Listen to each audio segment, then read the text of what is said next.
በጭራሽ መጽሐፍ ቅዱስ የማያውቃቸውን ትምህርቶች ልንገር ይለ እምነት ብቻ ያድናል፣ መጽሐፍ ቅዱሳዊ አይደለም። እምነት ያድናል የሚባለው መጽሐፍ ቅዱሳዊ ነው።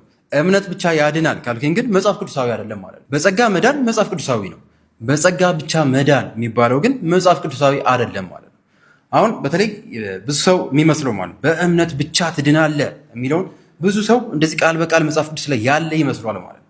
አንድም ቦታ ላይ መጽሐፍ ቅዱስ ፈልገ ከኦሪት ዘፍጥረት እስከ ዮሐንስ ራእይ ላይ ፈልገ የማታገኘው ነገር ምንድነው? ሰው በእምነቱ ብቻ ይድናል የሚል ነገር አታገኝም ማለት ነው። በጣም በሚገርም ሁኔታ ደግሞ እምነት ብቻ የሚለው ቃል በመጽሐፍ ቅዱስ አንድ ጊዜ ተጽፎ እናገኛለን። እሱም በያዕቆብ መልእክት ምዕራፍ 2 ከቁጥር 24 ላይ ነው።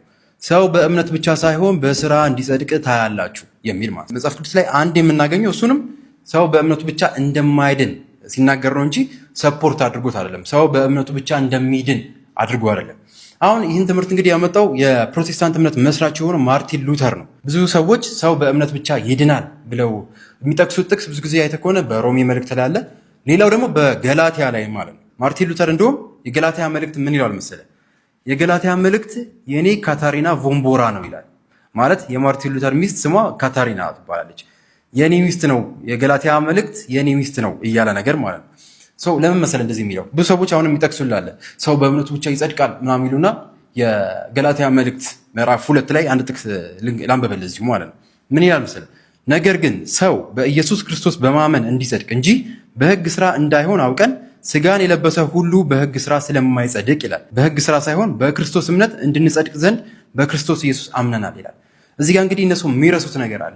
የሕግ ስራ የተባለው ምን እንደሆነ አያውቁም ማለት ነው። እኛ ሰው በእምነቱ ብቻ ሳይሆን በስራ ይጸድቃል ስንለው የሕግ ስራ ይመስላቸዋል ብዙ ጊዜ። እኛ የምናወራው ስለ እምነት ስራ ነው የምናወራው። እነሱ ግን እዚህ ጋር ጳውሎስ የሚናገረው ስለ ሕግ ስራ ነው ማለት ስለ ግዝረት፣ ስለ ብሉይ ኪዳን ላይ የነበሩ አንዳንድ ሕጎች ነው እንጂ ስለ እምነት ስራ አይደለም ማለት ነው። ብዙዎቹ የሚሳሳቱበት ይህ ነው። እንደውም የአሁኑ የፕሮቴስታንት ቴዎሎጂያን አሁን እየመጡ ያሉት ተሳስተናል እያሉ ነው። ጳውሎስን የተረዳንበት መንገድ ተሳስተናል ብለው የራሳቸውን ኒው ፐርስፔክቲቭ ኦን ፖል ብለው ጀምረዋል ማለት ነው።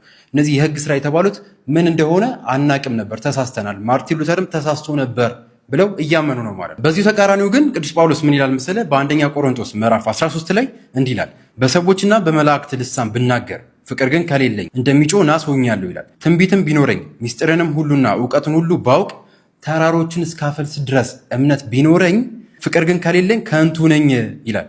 ስለዚህ በገላትያ መልእክቱ ላይ ቅዱስ ጳውሎስ ይህንን ስጠቀልል የገላትያ መልእክት ምዕራፍ 5 ከቁጥር 6 ላይ በክርስቶስ ኢየሱስ ሆኖ በፍቅር የሚሰራ እምነት እንጂ መገረዝ የሚሆን አለመገረዝ አይጠቅምም ይላል ማለት ነው። ስለዚህ ብዙዎቹ የተሳሳቱበት አንደኛው የሕግ ስራ ምን እንደሆነ አለማወቃቸው ነው እንጂ ክርስቶስን ሲመጣ ለሁላችንም እንደየስራችን እንደሚከፍለን ተናግሯል። በማቴዎስ ወንጌል ምዕራፍ 16 ላይ ክርስቶስ ሲመጣ እንግዲህ ለእያንዳንዱ እንደ ስራው ከፍለዋለሁ ይላል። በዮሐንስ ራእይ ምዕራፍ 22 ላይም እነሆ በቶሎ እመጣለሁ ለእያንዳንዱም እንደ ስራው ከፍለው ዘንድ ዋጋዬ ከኔ ጋር ነው ይላል ማለት ነው።